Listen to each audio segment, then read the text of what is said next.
Polda Jawa Tengah menggelar rekonstruksi kasus penembakan terhadap siswa SMK Semarang GRO. Kabid Humas Polda Jateng Kombes Artanto mengatakan, terdapat 43 adegan yang tersebar di 6 lokasi TKP kasus penembakan. Dalam rekonstruksi tersebut awalnya, para remaja itu berkumpul bersama di Jerakah. Para pemuda dalam rekonstruksi itu menggunakan 4 motor, di mana mereka membawa senjata tajam, termasuk motor yang dikendarai GRO dan temannya. Kemudian rekonstruksi berpindah ke Jalan Candi Penataran, tepatnya di depan Alfamart. Keempat motor itu tampak melaju melewati tersangka Aibda Robik Zainuddin. Tampak Robik hadir dalam rekonstruksi dengan motor NMAX birunya dan mengenakan baju tahanan berwarna biru.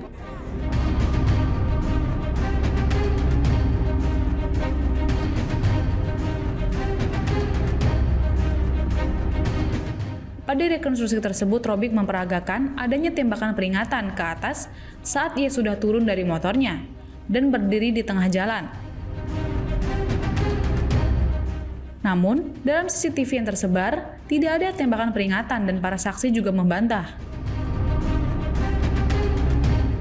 Selain itu, Robik tidak dalam posisi terancam saat melepaskan tembakan yang menewaskan GRO.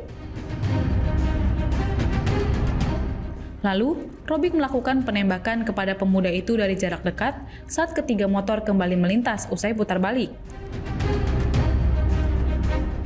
Penembakan kedua kemudian dilepas kepada GRO dengan jarak 3,3 meter yang mengenai korban.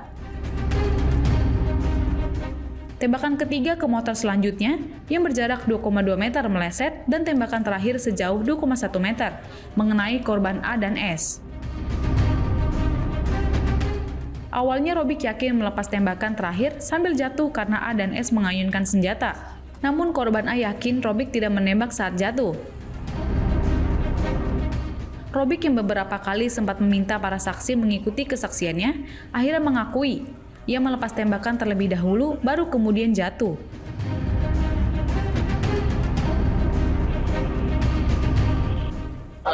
Bisa dijelaskan Pak rekonstruksi ini Pak? Terima kasih rekan-rekan sekalian. Pada siang hari ini Direktorat Kriminal Umum Polda Jawa Tengah telah melaksanakan kegiatan rekonstruksi kasus penembakan yang dilakukan oleh Aibda R. Rekonstruksi ini merupakan suatu rangkaian peristiwa di mana kegiatan tersebut dimulai dari anak-anak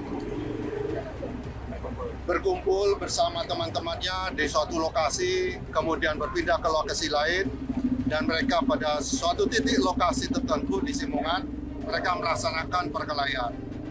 Namun perkelahian itu antar kelompok tersebut tidak terjadi karena salah satu dari kelompok tersebut mengeluarkan senjata tajam atau celurit. Akhirnya mereka kembali ke motor dan mereka ternyata bukan kembali bubar. Mereka mengambil senjata tajam masing-masing untuk mengejar.